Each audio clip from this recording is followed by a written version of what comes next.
12 ಆದಮೇಲೆ big boss 13 ಯಾವಾಗ ಬರುತ್ತೆ ಅಂತ ಕಾಯ್ತಾ ಇದ್ವಿ. ಆದರೆ ಈ ಸಲ ಬಿಗ್ ಬಾಸ್ ನಾವು ಅಂದ್ಕೊಂಡಿರೋದಕ್ಕಿಂತ ಬೇಗನೆ ಬಂದಿದೆ. ಬಿಗ್ ಬಾಸ್ಗಿಂತ ಮೊದಲೇ ಅಗ್ನಿ ಪರೀಕ್ಷೆ ಅಂತ ಶೋ ಬಂದಿದೆ. ಬಿಗ್ ಬಾಸ್ ಮನೆ ಒಳಗಡೆ ಹೋಗ್ಬೇಕಂದ್ರೆ ಇಲ್ಲಿ ಬಂದಿರೋ ಕಂಟೆಸ್ಟೆಂಟ್ಸು ಈ ಅಗ್ನಿ ಪರೀಕ್ಷೆ ಶೋ ಅಲ್ಲಿ ಅವ್ರು ಕೊಡೋ ಟಾಸ್ಕು ಆ ಜಡ್ಜಸ್ಗೆ ಯಾರು ಇಷ್ಟ ಆಗ್ತಾರೋ ಅವ್ರನ್ನ ಒಳಗಡೆ ಕಳಿಸ್ತಾರೆ. ಅವ್ರನ್ನ ಬಿಗ್ ಬಾಸ್ಗೆ ಸೆಲೆಕ್ಟ್ ಮಾಡ್ತಾರೆ. ಇದಕ್ಕೆ ಬಂದಿರೋ ಕಂಟೆಸ್ಟೆಂಟ್ಸು ಸೋಷಿಯಲ್ ಮೀಡಿಯಾದಲ್ಲಿ ವೈರಲ್ ಆಗಿರೋರು ಬಂದಿದ್ದಾರೆ.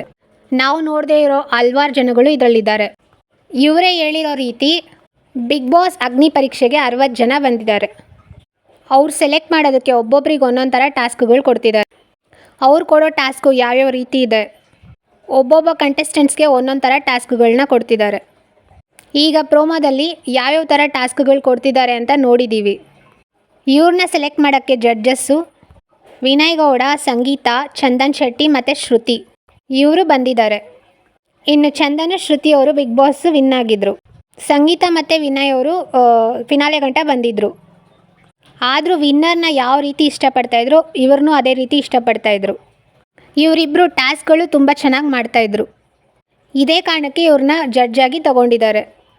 ಆದರೆ ಇವರು ಸೆಲೆಕ್ಟ್ ಮಾಡೋ ಕಂಟೆಸ್ಟೆಂಟ್ಸು ಕರೆಕ್ಟಾಗಿ ಮಾಡ್ತಾರಾ, ಯಾವ ರೀತಿ ಮಾಡ್ತಾರೆ, ನೋಡೋರು ನಮ್ಗೆ ಇಷ್ಟ ಆಗುತ್ತಾ, ಇದಕ್ಕೆಲ್ಲ ಉತ್ತರ ಇದೇ ಆಗಸ್ಟ್ 16ನೇ ತಾರೀಕಿಂದ ಸಿಗುತ್ತೆ. ಯಾಕಂದರೆ ಅಗ್ನಿ ಪರೀಕ್ಷೆ ಶುರುವಾಗ್ತಿರೋದು ಆಗಸ್ಟ್ 16ಇಂದ.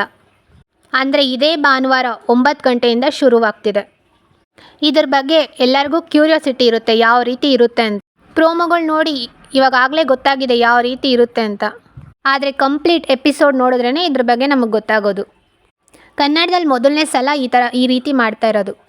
ಈ ಮೊದಲು ತೆಲುಗಲ್ಲೆಲ್ಲ ಇದೇ ಥರ ಬಿಗ್ ಬಾಸ್ ಅಗ್ನಿ ಪರೀಕ್ಷೆ ಬಂದಿದೆ. ಈ ವರ್ಷವೂ ಬರ್ತಾ ಇದೆ ತೆಲುಗಲ್ಲಿ ಕೂಡ.